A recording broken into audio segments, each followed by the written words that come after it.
I caught myself comparing myself to somebody just this morning, and I was losing very silently, very invisibly in my own mind to this person. I had put this person on a pedestal. And the moment you put somebody on a pedestal, you shrink in your own eyes, right? Forget about anybody else. You shrink in your own eyes. You start to make them bigger or better or further ahead than where you are, right? You magnify their strengths, you minimize, or sometimes you ignore entirely their flaws, their doubts, their pitfalls, and the things that they had to give up, the sacrifice they had to make to get where they are today, right? And we stop seeing the real human being, the complete human being. And when we put somebody on a pedestal, we only start to relate to an image of them that we have built in our own mind, right? It's not real. And as a direct outcome, you start to feel small, you start to compare, and you start to diminish yourself. So that is what happened with me today, right? That's where I found myself today. And I'm somebody who coaches and who guides other leaders, in fact, entire companies on this exact thing. I was myself caught in it again. So let me tell you what I noticed, and then I will tell you what I did about it. And then I will give you a simple practice that you can actually use, right? Now, this person that I was comparing myself to is brilliant. Genuinely, I respect what they do, for how long they have done it. So the respect is very real and it is earned, right? But what my mind did with that respect is where actually the problem started, right? Because I didn't just stop at this person is excellent, which they are. What happened in my mind as I started to compare was the mind went to, okay, and therefore I am less, therefore I am behind. I should have been further ahead, right? And this is where the mind went towards. There is something wrong with me, I missed opportunities, blah, blah, blah. And I just kept on going with putting somebody on a pedestal, but it was really, I was putting myself down, right? And you see the jump, right? It's a huge jump. It's not a fact. The fact is where they are, where I am, and I can admire somebody's facts. But feeling inferior or putting somebody on a pedestal is not real. It's never the fact. It is only an idea and a conclusion that my mind made up, because the inferiority is never about them. It has always been about you, about each one of us. So now this is something which I have also seen that most entrepreneurs or leaders will not admit out loud, right?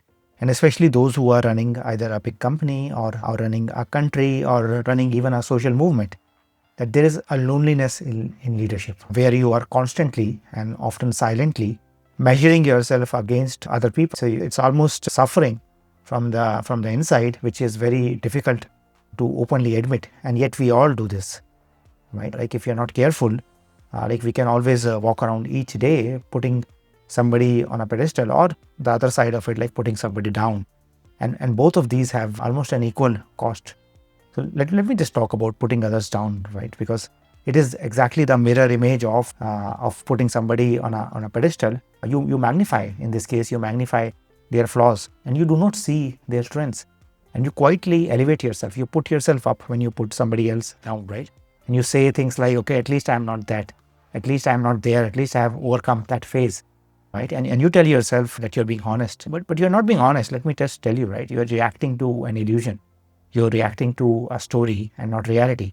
Just like putting somebody on a pedestal is a story, putting somebody down or thinking that anybody is higher than you or below you is a story, right? The pattern is the same, right? You stop seeing the person in front of you. You stop being in relationship with a real human being. And instead, you start relating to a projection that your mind has made up to either keep you smaller than them or to make you bigger than them, but never equal. And more importantly, never at peace.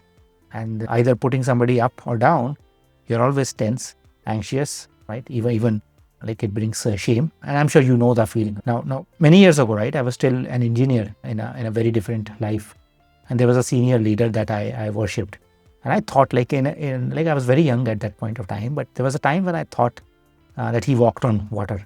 The way he spoke, the decisions he made, the calm he carried, right? For a long time, I modeled everything that I wanted to do and be just because what I see him doing, right? Which sounds healthy, but it was not, it was really diminishing myself because I was copying a version of him that was not real, first of all, because I only saw him in the moments at work, right? That he chose to be seen. I never saw him like at 2 a.m. I never saw him in those quiet moments when he was doubting himself, right? And I never saw a collapsing marriage under his business like composure, which I only came to realize much, much later. I didn't know any of that. I just knew what I saw and what I wanted to see, like what this mind wanted to see when I put him on a pedestal. And the cost, the personal cost to me is I spent years not becoming me. And more importantly, even thinking less of myself, like saying that this is beyond me. So let me just copy what this person does. And this is what happens when we put somebody on a pedestal. It is not just about lifting somebody up in our own mind. It is about erasing ourselves, right? When the moment we look up to somebody, like we are down in the pits, right? And the real goal here is to see people completely for who they are, to hold their strengths and their shortcomings, which, let me tell you, everybody has. I've worked with billionaires. I have worked with people who, by anybody's definition, have it all.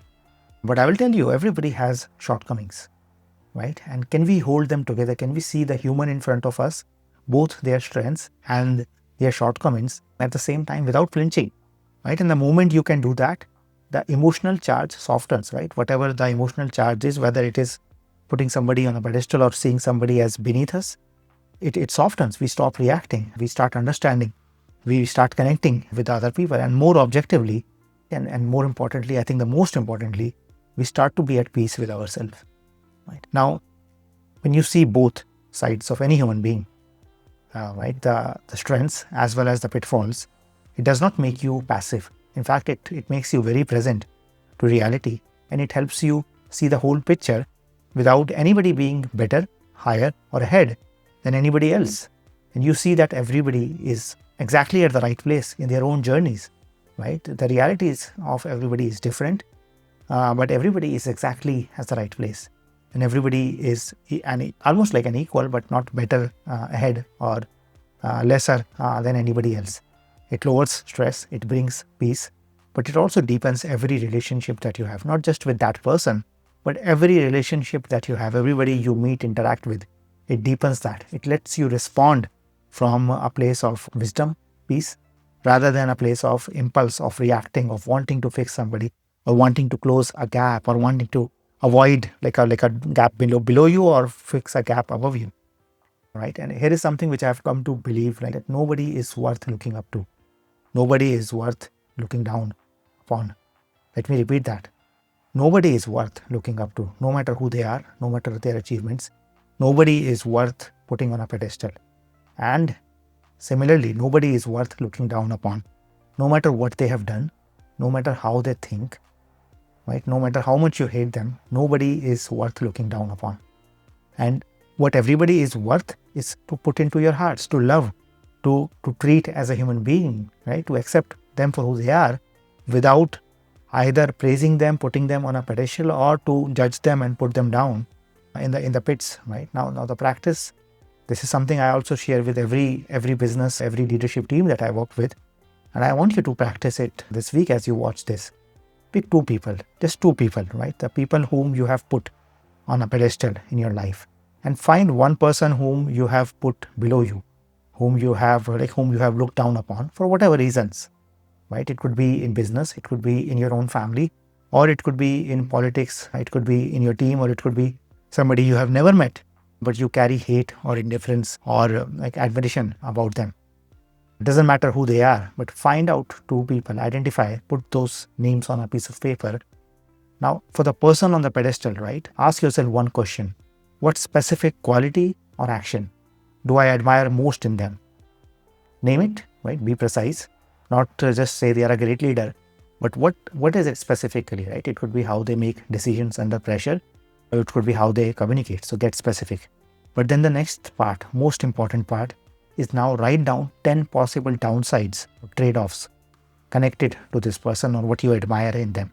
And keep going, right? It might be difficult at first, but keep going until you can genuinely see 10 things that you can term as possible downsides to this person, to the life that they live, right? And I want you to genuinely see that every strength carries a cost with it, right? And the decisive leader is many times also somebody who decides too fast and has a huge cost to pay later. The calm communicator is also sometimes the person who is avoiding hard confrontations in the name of peace.